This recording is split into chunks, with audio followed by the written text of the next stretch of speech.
non, ceux qui sont sur le palier, maintenant, il y a des gens, donc chacun en vérité, cela, ça remet en off. Il n'y a pas quelque chose de shara'i qui revient à dire, maintenant, c'est exactement ceci, c'est autant de maisons, c'est autant de ceci.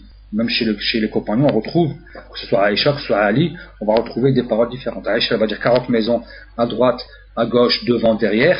Ali va dire celui qui entendrait ton appel.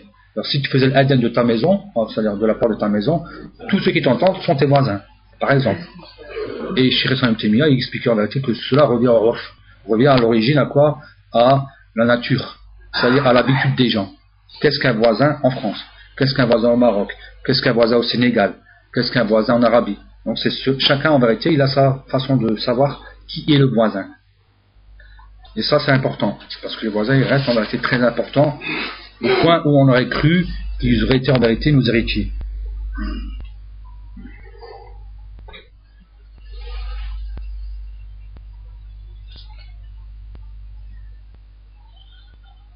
Donc bien sûr il y a encore énormément en vérité de hadiths par rapport à cela.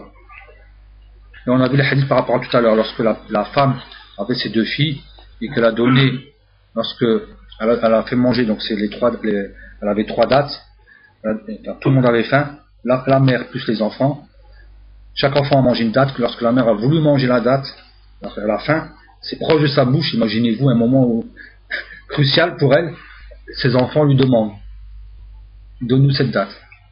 Donc non seulement elle se retient, elle donne cette date, la moitié de la date à chacun de ses enfants, et c'est quelque chose qui était étonnant de la part pour Aïcha radhiyallahu anha, qui raconte ça au prophète sallallahu, et qui dit bien, certes Allah lui a promis obligatoirement, donc lui donnera obligatoirement le paradis. Aou jabala. Donc ça c'est un droit wajib qu'Allah ne peut pas en vérité revenir dessus.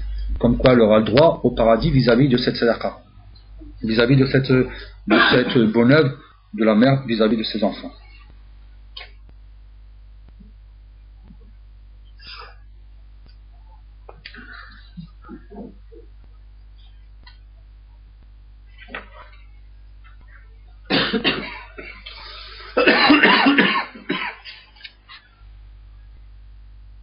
Quatrième point, donc c'est al-musara'a wal-musabaqa fi ikhraj sadaqa.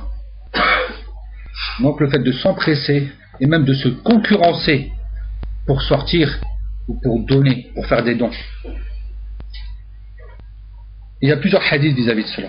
Il y a plusieurs hadiths vis-à-vis de ce titre-là. Et parmi les hadiths où Utba ibn al-Harith radiyallahu anhu قال صليت وراء النبي صلى الله عليه وسلم بالمدينة العصر فسلم ثم قال مسرعا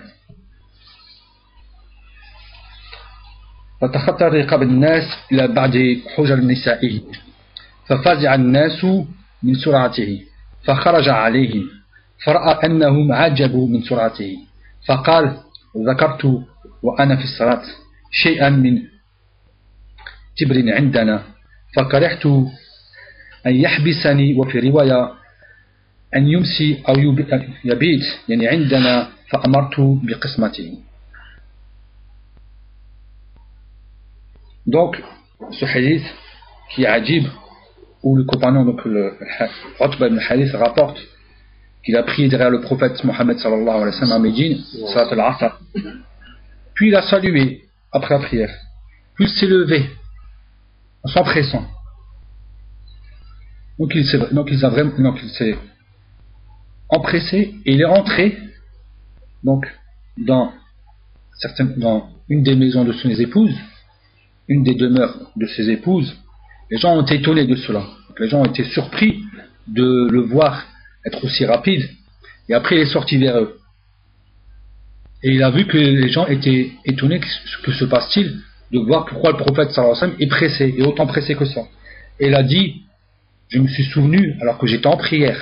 Donc c'est revenu, alors qu'il y a eu cette pensée en prière, que j'avais en vérité donc quelque chose. Donc le type c'est wal-dhahab wal-fidda. Il avait quelque chose ou en or ou en argent. Donc il avait quelque chose qui était ou en or ou en argent. Chez lui, il dit, et j'ai détesté que ces choses-là, elles restent chez moi. Hein, il y a plus, donc il est sorti afin de pouvoir la donner. Donc il s'en est pressé. Ou ici, dans une autre variante, il a dit ou que ces choses-là dorment avec moi et qu'elles restent chez moi. Donc il l'a pris et il l'a pris et après il a ordonné que ce soit bien sûr partagé entre les pauvres, que ce soit partagé afin que les gens puissent manger avec, puissent se manger avec. Donc on voit que le prophète sallallahu alayhi wa sallam, dès qu'il a pensé à ça, il s'est dit je vais en faire une sadaqa, je ne vais pas garder ça chez moi. Et il a pensé bien sûr à donner cela.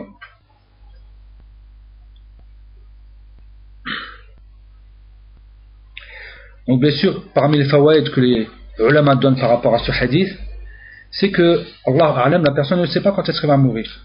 Elle ne sait pas en vérité la personne quand est-ce qu'elle va mourir. Il est plus qu'elle a la niya, l'intention de faire sadaqa, puis lui il se dit plus tard, donc il recule, plus tard. Jusque quand? Allah A'lam, jusque quand? Jusqu'à peut-être qu'il va oublier la niya qu'il y avait. La niya qu'il y avait au départ, pour faire du bien, puis en vérité il oublie et il délaisse en vérité cela. Il délaisse en vérité cela jusqu'à ce qu'il ne reçoit pas de hasad vis-à-vis de cela. On n'oublie pas que Shaitan, bien sûr, il va faire bien sûr des efforts sur nous afin de. Il reste aux aguets et il va faire des efforts sur nous afin que bien sûr on oublie de faire cela, qu'on délaisse cela.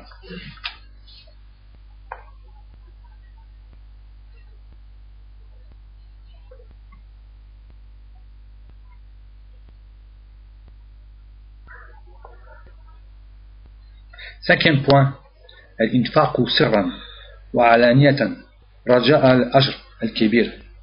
Cinquième point, c'est le fait de donner en secret et en public en espérant l'énorme récompense. En espérant l'énorme récompense de la part d'Allah subhanahu wa ta'ala. Wa yanwi bisadaqatihi al-alaniya daf' yani ghayrihi. Et il, bien sûr, il a comme intention, lorsqu'il a décidé de donner quelque chose, le fait de donner en public, c'est quoi la niya? Il est permis de donner en public. C'est pas quelque chose qui va être contraire, je veux dire, à l'ikhlas. Ça va pas être spécialement du riya. C'est parce que tu donnes, enfin, pas pour que les gens ils voient que tu donnes, mais afin de donner un exemple dans le sens où tu vas en vérité inciter les gens à faire la même chose que toi. Ça c'est permis. Pour que les gens soient aussi, donc, justement intéressés par cela et ils vont se dire moi aussi je vais faire la même chose que lui. Donc ça c'est permis par rapport à ça, mais c'est pas pour dire shoufouni yannas, regardez-moi les gens, je donne. Là, ça à ce moment-là ça devient haram, c'est interdit parce que tu n'auras pas de récompense, tu vas pas avoir de récompense vis-à-vis de cela. Liyaqtadi bihi, enfin justement, afin que tu sois un exemple vis-à-vis des autres. Fayahsulu ala mithli ajri, et en plus non seulement tu as donné, donc tu as ta récompense, mais comme les gens vont faire la même chose que toi, ils auront la récompense et toi tu as la récompense car tu as en vérité fait vivre une sunna. Tu as fait vivre en vérité une bonne œuvre. Tu as, justement, les gens ont fait comme toi. Donc tu as été l'exemple. Et tu prendras la hasanat de ces gens. Donc on voit que c'est quelque chose qui reste important.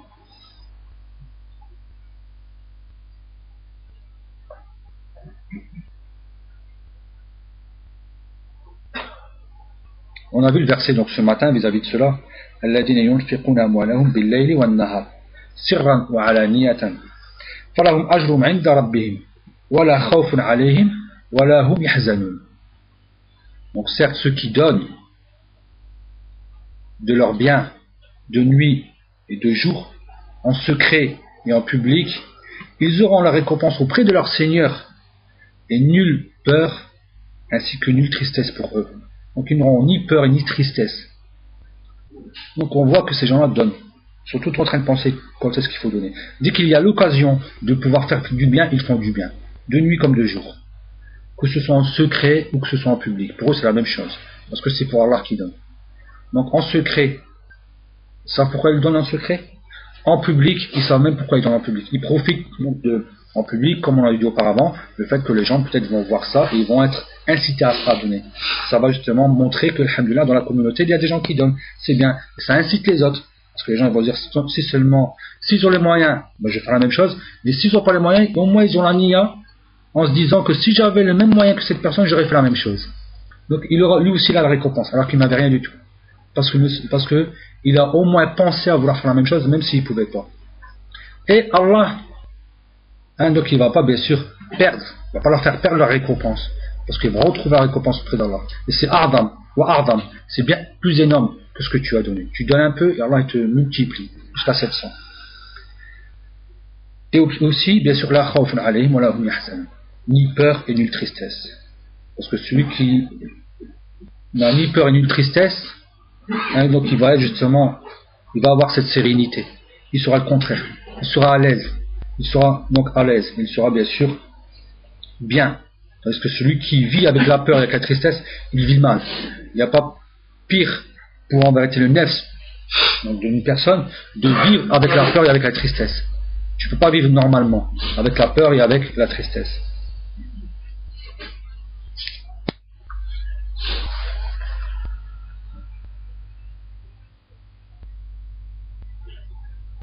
Donc encore, alhamdoulilah, il y a encore bien sûr énormément de versets vis-à-vis de cela. Et par rapport au fait de donner donc en secret et en public, il y a aussi encore bien sûr beaucoup de versets vis-à-vis de cela. Et on connaît bien le hadith donc des personnes qui étaient venues, qui avaient presque rien pour s'habiller. Donc ils pouvaient ou cacher le bas, donc ils ne pouvaient pas cacher grand chose. Ils avaient des fois de s'habiller même avec des, si on peut dire ça comme des toiles de jute, donc comme si on disait des sacs à patates. Ils n'avaient pas de quoi s'habiller. Donc une communauté, un groupe, le prophète sallallahu alayhi wa sallam a appelé les gens. Donc il a fait l'adhan, il a ordonné de faire l'adhan afin d'appeler les gens, afin de rejoindre les gens au même endroit. Et lorsque le prophète sallallahu alayhi wa sallam justement, donc il a demandé, donc il a bien sûr, donc lorsqu'il a appelé les gens sont venus. Et puis on a bien sûr un de Médine qui a commencé à avoir ses pauvres et il a ramené chez lui de tout ce qu'il pouvait. Jusqu'à ce que tout le monde a commencé à faire la même chose que cette personne de Médine, jusqu'à ce qu'il y a eu, mashallah, un mot. Il y a un mot de sadaqa, d'habillement, et l'akhidabi et autres. Et le prophète sallallahu alayhi wa sallam a dit: Man sanna fil islam sunnatan hasanata falahu ajruha wa ajru man amila biha ba'dahu min ghayri an yanqus min ujurihim shay. Donc il dit bien le prophète sallallahu alayhi wa sallam, celui qui donc fait revivre sunna de l'islam, donc celui qui est la cause de justement de faire revivre donc une sunna, c'est-à-dire une bonne action, une bonne tradition dans l'islam, il aura la récompense de cette tradition parce que lui l'a commise, il l'a faite, et aussi la récompense de ceux qui ont fait la même chose sans que bien sûr eux perdent quoi que ce soit dans cette récompense. Alors Adim, tu donnes, si 100 ils ont fait comme toi, tu vas te retrouver à avoir ta récompense, c'est la récompense de 100 personnes. Si c'est 10 000, c'est 10 000 personnes. C'est pas n'importe quoi. C'est vraiment, il y a une grande récompense auprès d'Allah subhanahu wa ta'ala. Et aussi il dit, sallallahu alayhi wa sallam, pour montrer l'importance toujours de la sadaqa, il dit, la hasala